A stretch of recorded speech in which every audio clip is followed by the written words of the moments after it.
Ladies and gentlemen, Your Excellency, thank you for coming and supporting such an important venture at a time when there are so many calls on the money you don't have. And it's a personal privilege that I have tonight to be able to come and to be able to share with you some thoughts and ideas about where we are in the world.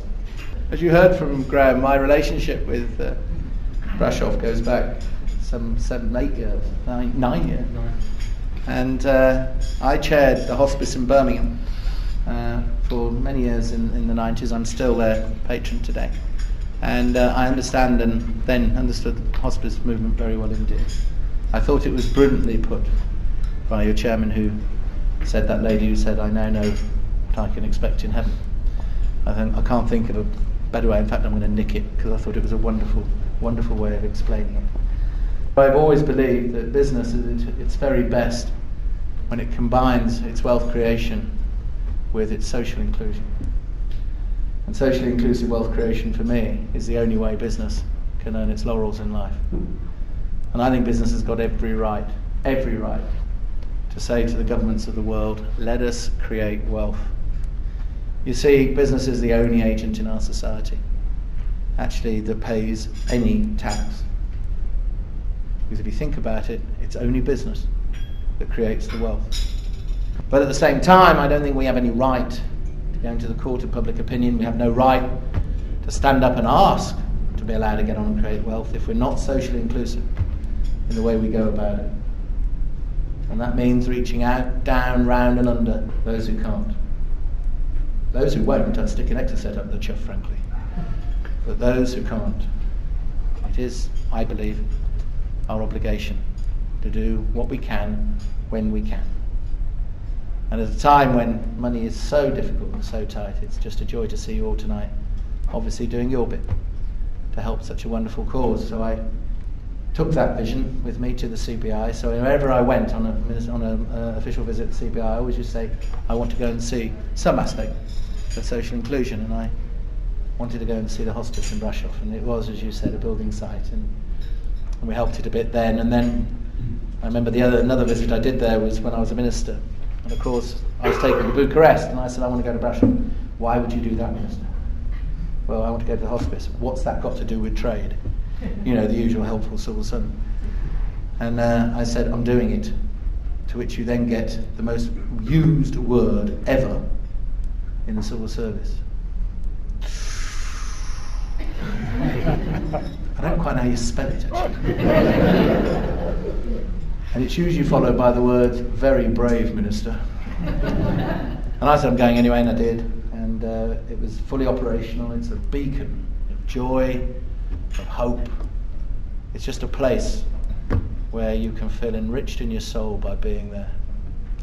And I just won another little battle, because when I arrived in the UK Trade and Investment Ministry, of course I was about to embark on so many flights around the world. So I said, what do we do about air miles? And so I created another air miles account, and all of the stuff I did for UKTI with taxpayers' expense, we had the air miles, and I put them into a separate account. And I said, what we'll do is we'll buy tickets, and then we'll give them to charity, and they can raise money with them. And suddenly, loads of other ministers found out about this and asked their private secretaries, why don't we do that? And now all these ministers do it, so I'm rather chuffed, really. But anyway, I'd finally got the all clear from Gordon about 2 days before I came to the hospice. So by good fortune, you were the ones who got the generosity, basically. And they put it up as a prize, and 2 people went from Bucharest to New York, I think, on the back of €10,000. Yes, €2,000 the hospice. 10,000 euro. That's fabulous. And you don't thank me, thank British taxpayer. They paid. But I'm thrilled to bits. I didn't know how much it was. That's lovely. And so it's very important, I think, that business and social inclusion do go together, because it is such a difficult time. And what we have to do is ensure that we emerge from recession, if not stronger than we went in, at least fit for purpose, in a globalized economy which will take no prisoners. Because only then can business actually do the stuff that it's got to do if it's going to take the whole of society with it. And what we've got to do is have leadership in our society, not just our politicians, but in our society. You, all of us. Not let the doomsayers win. And have a bit of faith and belief. And then, as we come out of this recession, we'll be in prime position to win that global race. Put it off, and our kids and their kids will say, well, didn't we make the most of the chance we had? And I want to make the most of that chance in a way that we do reach out, down, round and under those who can't, whether it's Brasov or Birmingham. And I wish you all the very best in the world.